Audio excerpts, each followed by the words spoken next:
सक्षम police times news 112 सक्षम जनते। नाशिक शहरात अवैध धंद्यांविरुद्ध पोलिसांनी आक्रमक पाऊल उचललं असून नाशिक शहर गुन्हे शाखा युनिट क्रमांक 2 कत्तलखान्यात नेल्या जाणाऱ्या जनावरांच्या रॅकेटचा पर्दाफाश केला. अत्यंत गोपनीय माहितीच्या आधारे भद्रकाली पोलीस ठाण्याच्या हद्दीत ही कारवाई करण्यात आली.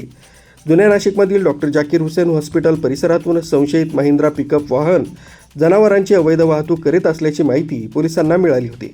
या माहितीची गांभीर्यानं दखल घेत वरिष्ठ अधिकाऱ्यांच्या मार्गदर्शनाखाली पोलिसांनी सापळा रचला आणि पिकअप वाहन अडवलं.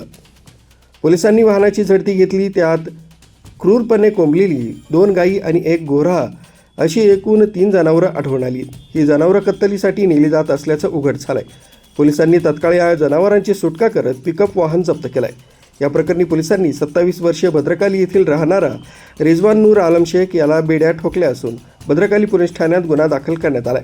ही कारवाई गुन्हे शाखा युनिट 2चे प्रभारी अधिकारी सहाय्यक पोलीस निरीक्षक हेमंत तोडकर व डॉक्टर समाधान हिरे यांच्या नेतृत्वाखाली करण्यात आली. या मोहिमेत पोलीस उपनिरीक्षक यशवंत बेंडकुळे, प्रेमचंद गांगुडे आणि त्यांच्या पथकातील कर्मचाऱ्यांनी मोलाची भूमिका बजावली. या कारवाईमुळे अवैध जनावरे वाहतूक करणाऱ्यांचे धाबे जाणले. न्यूज ब्युरो, सक्षम पोलीस टाइम्स, न्यूज 112 नाशिक.